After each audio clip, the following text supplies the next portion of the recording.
নিজেকে সময় দেওয়াটা আসলেই খুব জরুরি। তো আমরা যত ব্যস্তই থাকি মাঝে মাঝে নিজের জন্য, একান্তই নিজের জন্য একটু সময় আমাদের বের করা দরকার। তো আসসালামু আলাইকুম, কেমন আছেন সবাই? আমি তো আলহামদুলিল্লাহ ভালো আছি।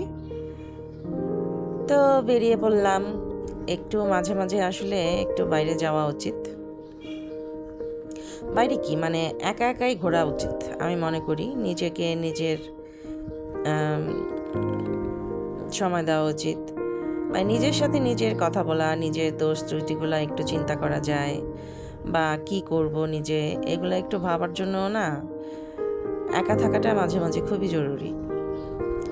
তো এটা দেখা গেছে অনেক সময় আমি কি করি, আমার যখন ভালো লাগে না তখন আমি একটা রিক্সা নিয়ে একাই মাঝে মাঝে একটু ঘুরে আসি। তো রিক্সাওয়ালা ভাইয়া বলে, আপা কোথায় যাবেন? আমি বলি, ভাইয়া জানি না, একটা খোলামেলা জায়গায় কিছুক্ষণ আপনি ঘুরেন, ঘুরে তারপরে আবার আপনি আমাকে যেখান থেকে দিয়ে আসছেন ওইখানে দিয়ে আসেন।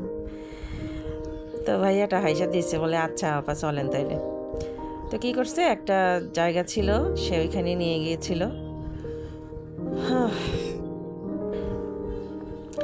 ভালোই লাগতেছিল, একটু বাতাস ছিল আবার রোডটাও ছিল।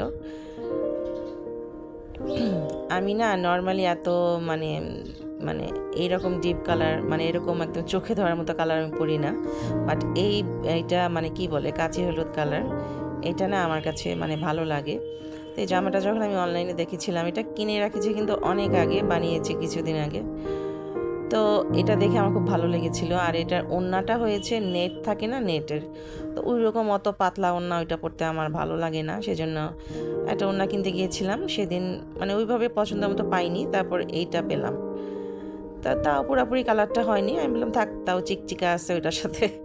দেখা গেছে যে ভালোই লাগতেছে। তারপরে এই মানে এটা একটু লিলেন টাইপ ওড়নাটা, এই ওড়নাটা নিয়ে আসছি। আর ওই নেটের একদমই পাতলা ঝারঝারা ওড়না, ওগুলো পরতে ভালো লাগে না। তো এই তো বেরিয়ে পড়লাম নিজেকে নিজে সময় দেওয়ার জন্য। প্রত্যেকে এভাবে দিবেন। আর নিজেকে নিজে সময় দেওয়ার জন্য যে বাইরেই যাইতে হবে ব্যাপারটা ওরকম না। নিজে কিছুক্ষণ একা থাকেন, একটু বই পড়েন, বা একটু বারান্দায় গিয়ে বসে থাকেন, একটু চিন্তা করেন সামনের দিকে কি করলে ভালো হবে, বা কি করা যায়, জীবনে কি পেলাম কি পেলাম না সব কিছু হিসাব নিকাশ মিলাই দেখেন। তারপরে দেখবেন অনেকের চেয়ে আল্লাহর রহমতে হয়তো বা আপনি ভালো আছেন অনেক দিক থেকে। ওইটাই তো। ঠিক আছে, আমার কথায় বা ভিডিওতে কোথাও যদি কোনো ভুল হয়ে থাকে সেটা অবশ্যই আপনারা ক্ষমা সুন্দর দৃষ্টিতে দেখবেন। আর ভিডিও দেখার পরে যদি ভালো লাগে লাইক কমেন্ট শেয়ার সাবস্ক্রাইব করবেন। আর ভিডিওগুলা একটু শেয়ার করবেন আপুরা ভাইয়ারা। তো এই তো, আজকে এই পর্যন্তই। আল্লাহ হাফিজ, আসসালামু আলাইকুম।